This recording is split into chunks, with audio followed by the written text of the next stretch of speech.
welcome to the Talking to Teen show. I am so happy that I get to be here. I'm happy you get to be here. So if you haven't subscribed, go ahead and do that right now because, yeah, you're gonna want to keep coming back for more. Okay. Today, we're going to talk about depression and loneliness because I hear a lot of teens say that they're lonely and then they're depressed. I hear parents say that their teen is depressed. And actually, and I think really, in my opinion, I would say depression and loneliness go hand in hand because I think you feel depressed, which in turn makes you feel lonely. And you feel lonely, which in turn makes you feel depressed. So, in this show today, we're going to talk about what makes you feel depressed and lonely.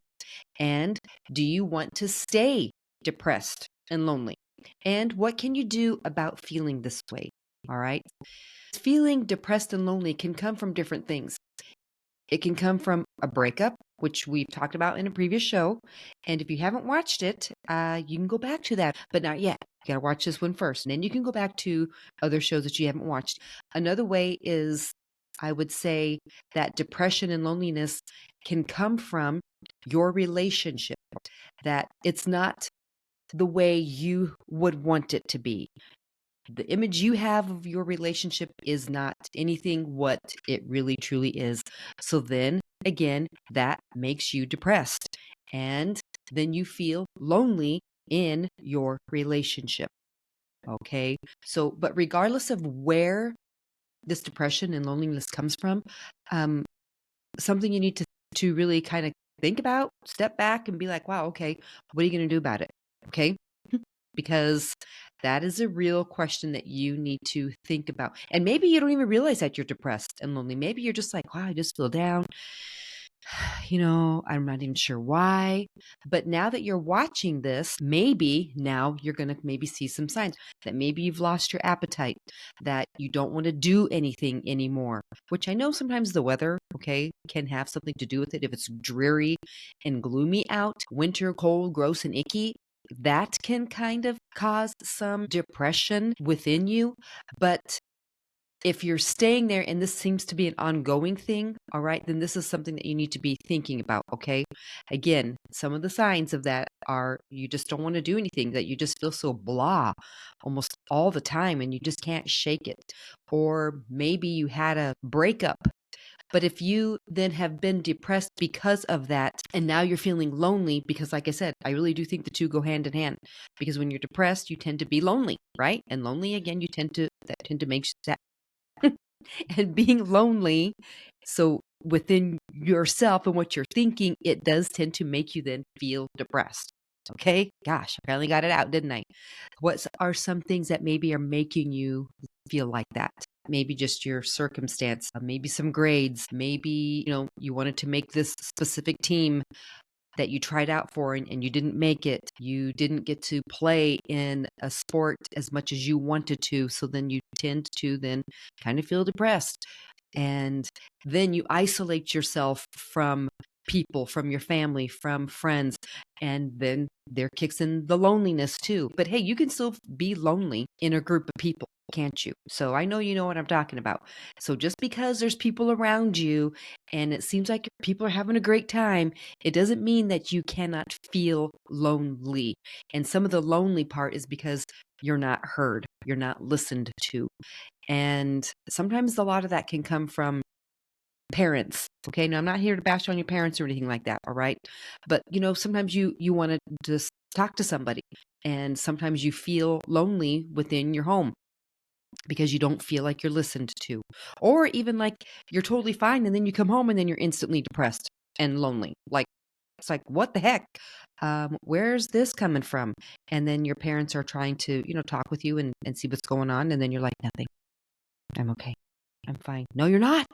No, you're not. And they're trying to figure it out. Okay, you need to talk to them. You need to answer them. And if you really don't know, then you need to be telling them. You're like, hey, I'm not even sure what's going on. But then can I talk to you? Can we talk about this? So if your parents are trying to reach out to you, then please do reach out back to them and talk with them. All right. Don't just keep the stuff to yourself. Okay. Because yeah, that's not good for you. And it's can definitely turn out to be something that's very unhealthy. And you don't want to be unhealthy, right? Right.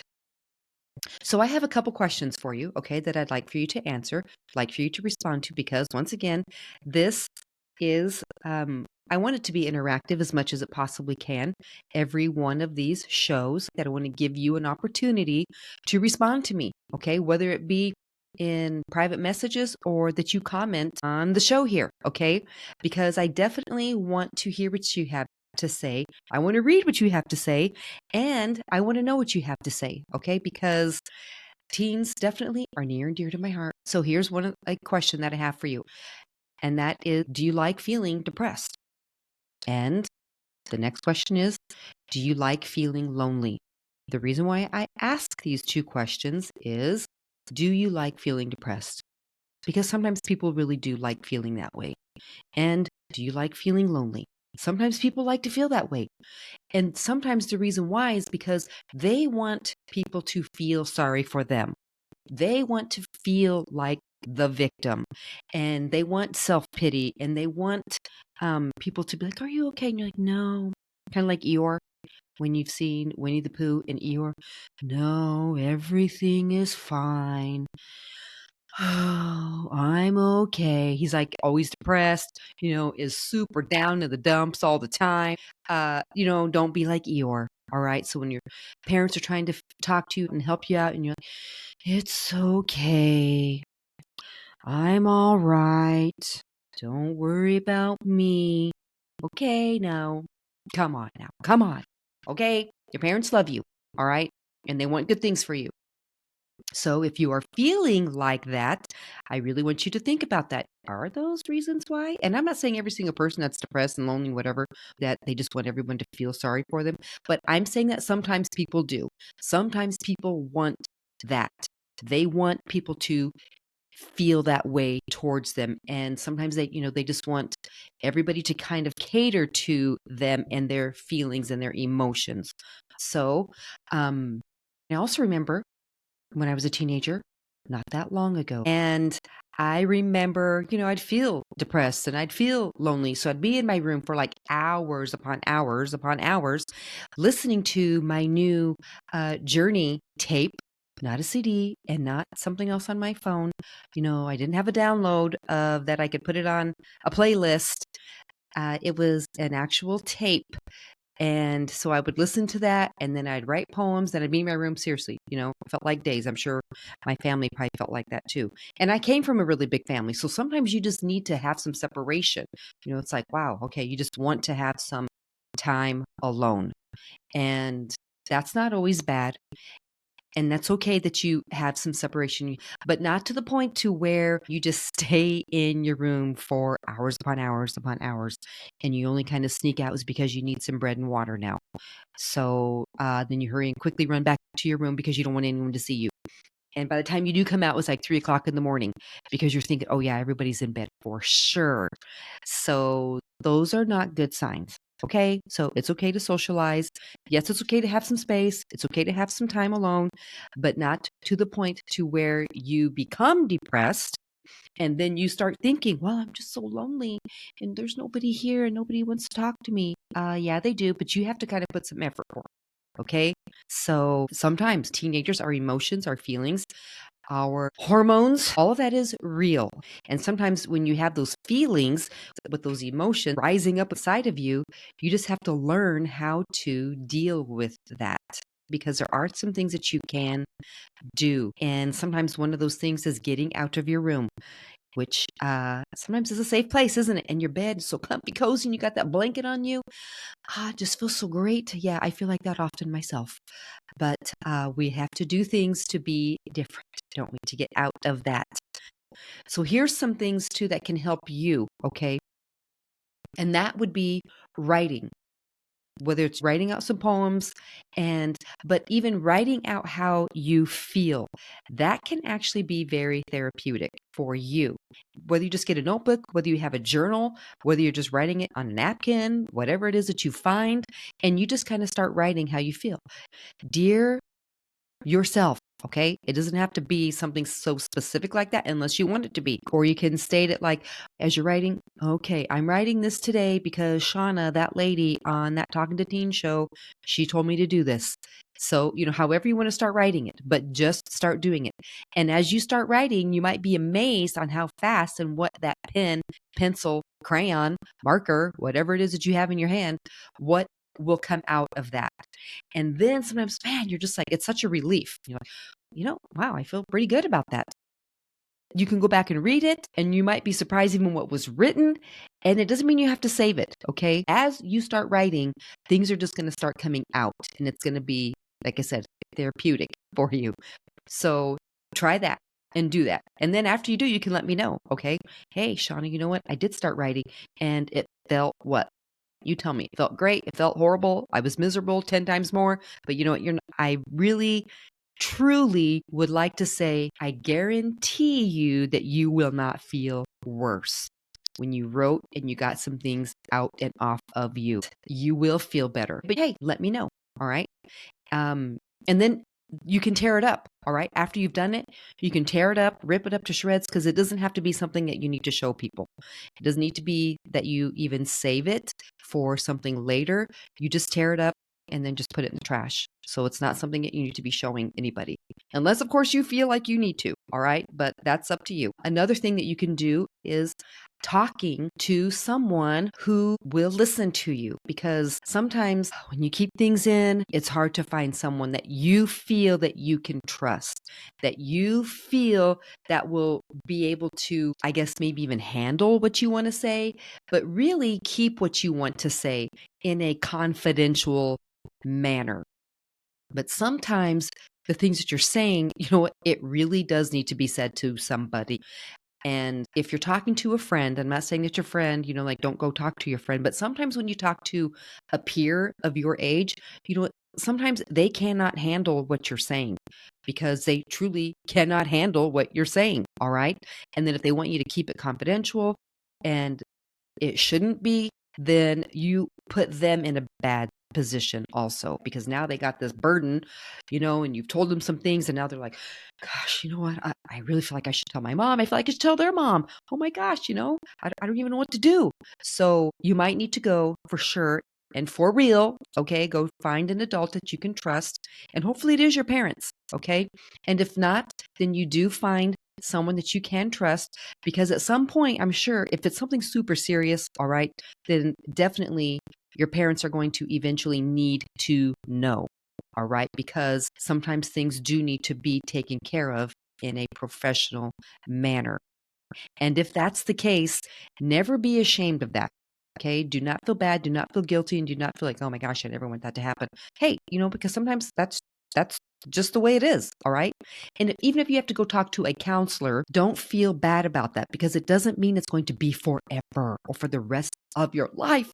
It could just be a one-time deal, even. It could be a couple times. And then, hey, you know what? You're good to go. But it's just because you needed someone to talk to, and that was it. You needed someone to talk to. And that person that you talked to was not like involved in the situation or any of those things. So it just really gave you a good person to talk to. So again, do not feel bad. Do not feel guilty. Do not feel like, oh my gosh, I can never do that, because yes, you can. All right. And if your parents are suggesting that for you to talk to a professional, go talk to a friend, talk to a counselor, and they have somebody set up and lined up for you, you know what?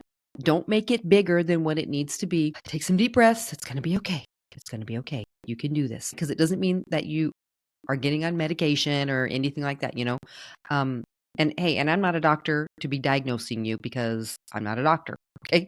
I'm not diagnosing anybody with depression or anything like that, because I don't know you and I don't know your circumstance. And I'm definitely not a doctor to be saying what you need if it comes to medication.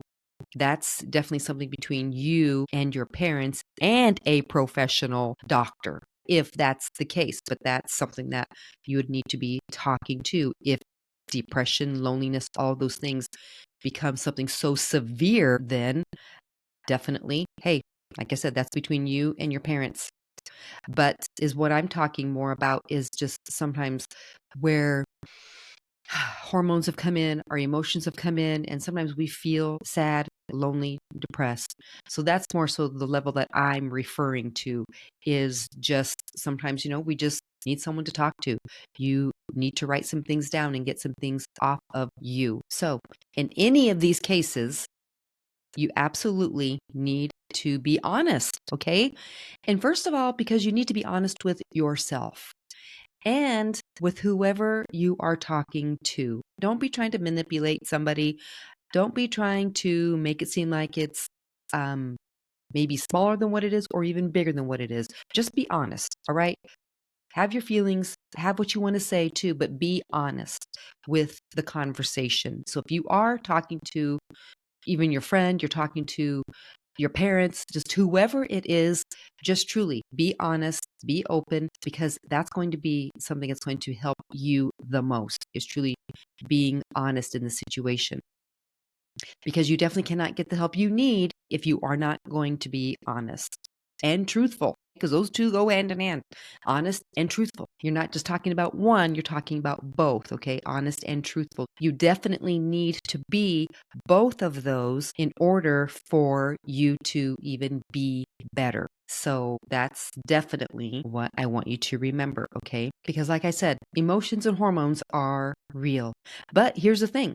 It doesn't mean that you have to let them control you, because you definitely do not. And you can do some things about that. Again, I'm not a doctor, and I'm not playing a doctor on TV either. All right. So, but I'm just giving you some suggestions here that I have used for myself, and it's free.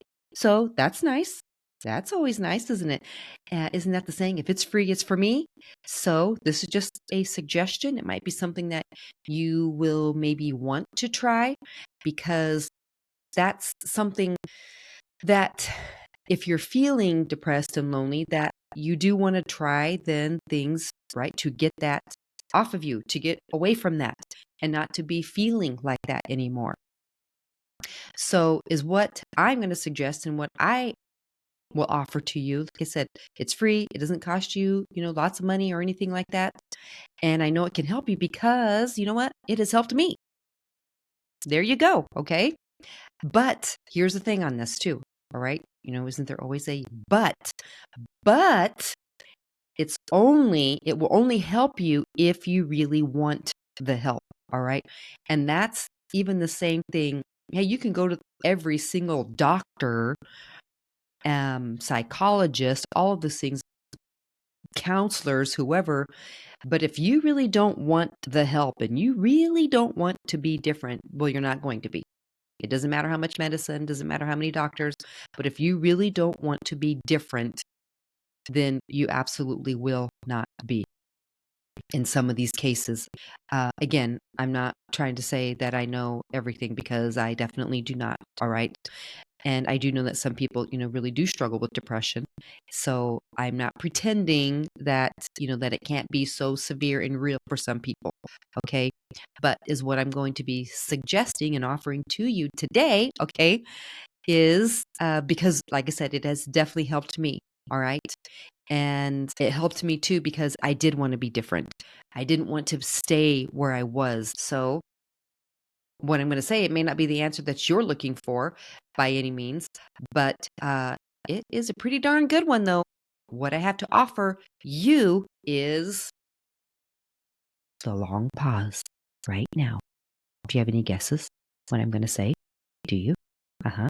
So you can leave me a little comment and say, oh, this is what I was going to say. Oh, this is what I think you were going to say. Oh, well, here's what I was going to say that I thought you were going to say. And then you didn't say that, but here's what I was going to say. Okay. So, I'm listening. I'm listening. What did you put? What do you think? What do you think that I was thinking? What do you think that I was going to say? Huh? Oh my gosh. Okay. Well, I'll just go ahead and tell you. I will say that I was going to say is what would help you, because is what it has helped me, is Jesus. So yeah, like some of you are like, oh, really? That's it? That's what you were going to say? And that's what you said? Oh, see? So some of you, I was right to say it may not be what you were thinking of. I guarantee you it will help you. And like I said, I know that because of my own experience with like depression and loneliness, feeling that way. And then I got Jesus. Woohoo! And he really did help. So if you did say Jesus and you have turned to him in depression and loneliness, I'd like to know about it. Okay. So how was it? How did it work? What did he do? Tell me. I need some details here. Okay. Details. Definitely. So let me know. All right. Of course, in the comments, or you can message me because seriously, I want to know. I definitely do want to say that Jesus, of course, is not like this little magic wand, like ding, and a little fairy godfather and like this fairy dust just floating and flying around and just sprinkling it here and just making things great and wonderful. He is real, definitely, but he's not just someone that's just going to just come and give you little sprinkles here and dashes here, just to make things great and wonderful. Sometimes there's some effort put forth on your part. But I would also say that I think that Jesus is kind of like your phone. And that's because it's always with you. You never go anywhere without it. And it's always on and it's always listening. The only difference here is that you have to charge your phone. And you may need to turn it off, right? To give it a reboot and an update every now and then. But it can break, can't it? And then you're like, oh my gosh, don't ever say that, Shawna. I know some of you are like instant like anxiety, right? When I just said that. Because when it breaks and you generally don't have a phone, you're like, oh my gosh, it's so even hard to fathom. Then you can be without one. I know that's really hard to even picture and imagine, but sometimes that can be true. But with Jesus, you never have to plug him in or shut him off or get him rebooted or updated because he's the same yesterday, today, and forever. Woohoo! And you never have to go without him because he never breaks, he never sleeps, never gets tired, and he never stops listening. So if you ask me, believe it or not, is way better than your cell phone. I know it's hard to even imagine that, especially because the cell phone's pretty tangible, isn't it? And then you feel like, well, Jesus, I don't always see him and I don't feel him. So, but you know what? When you do get him within your heart, then you do feel him and he's there. He never leaves you. Never. Okay, your cell phone sometimes does leave you because maybe you dropped it in the pool and then you have to wait for how many weeks to get a different one. And that's a sad day. When that happened to me, and maybe that happened to you. And then I didn't have my cell phone anymore. But Jesus was still there. All right. My cell phone was gone. But Jesus was still there. So that's kind of a little bonus there. When Jesus never leaves you nor forsakes you, and he's always with you compared to what the cell phone can do. I hope you got something good out of this today. And I hope that when you're thinking about feeling depressed, feeling lonely, that you really can do some things about it. And that this show today helped you, I hope, in even just a small way. And even if you're thinking, okay, well, how do I get this Jesus to be on my side and to do these things? Because maybe you don't have Jesus. And here's a way to do it. So if you want to say this little prayer, you can. And this is it. I'm going to be plain, simple, bam, to the point, because that's kind of how I just like to do things anyway. All right. So if you want to say this prayer, here's what you do. Lord, I'm yours. Forgive me for my sins. I need you to be in my life, God. I need a savior. And right now I need to be saved for myself. So I trust you. I thank you. In Jesus' name, come into my heart and into my life. Amen. Bam. There you go. Was that fast and quick to the point? Yes, it was. So, and you can say that prayer any way you want. All right. When they call it the sinner's prayer, yeah, I used to think it was something in the Bible. I looked and looked and looked for days, years even. And guess what? Never found it because it's not in there. Okay. So that is something that people say. Have you said the sinner's prayer? Well, is that in the Bible? Sure ain't. So now that's what it is, though. It's just you confessing to God that you need him. Forgive me for my sins. I believe, even that you died on that cross for me because he did. So even if you didn't say that today and you want to say it in a different way, you can. Every time you say it, it can be something different too. But the point is that you are saying it. You're repenting of what you've done, who you were, and now you are turning like the new leaf over. All right. So that you can now trust God with feelings, emotions, cares, concern, instead of yourself, and instead of just being within you, now you have, when they talk about the higher power, that's the higher power is something higher than you, which is Jesus. Okay. So when you say that Jesus lives in you, and that's when you start to feel different because he starts changing you from the inside out. So you start becoming a different person. It's not going to be like overnight, like you're just going to wake up and you're like, wow, I just suddenly feel so different. And you look in the mirror and you're like, people in the movies and stuff, they slept all night long and then they wake up and then like, wow, they look really good for sleeping all night long and having all that, I guess, all that rest. Their hair is perfect. Everything's just so great and wonderful. Okay, that's not going to be you. Sorry.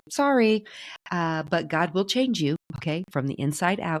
And it's your heart is what's being changed. Not necessarily, your hair and all these great, wonderful things, but it's because your heart. So in turn, that does change your face because now maybe you're not going to be like this all the time. Okay, you're going to be like, oh, hey, ding. You're just going to start being happier because the happiness is joy. And there's a difference between the two, which, you know what, that'll be another show. Okay. So that's what you want, though, to get that depression and loneliness off of you. All right. So that's where the Jesus comes in, where he can help you and get that off of you. And yeah, then it does turn into joy. And that's a whole lot better than having that depression. And when you start feeling that come on you, you're like, okay, God, I just need you to take this off of me. I don't want to be depressed. I don't want to feel lonely. I don't want to feel those things. So, God, I need you to take that off of me. And then he starts to, because you acknowledge it, because you cannot change what you do not acknowledge ever, ever, ever, ever, never, ever. Okay. So, once you start knowing the feeling and knowing and doing something different, then hey, then you're going to be different. Okay. You can go splash some cold water on your face and be like, I'm not going to be that anymore. I'm not going to be that. And then don't be. Okay, because sometimes it's things just within your mind and within yourself that you can change and make it different for you. You don't have to live in a state of depression and loneliness. So that is a good thing. And then having Jesus in you, with you, around you, near you, all of those things is a pretty darn good deal, is what I'm saying, because I know that from experience. All right. I just want to say thank you again for watching. Thanks for being here to the Talking to Teens show. I will be seeing you in the next show.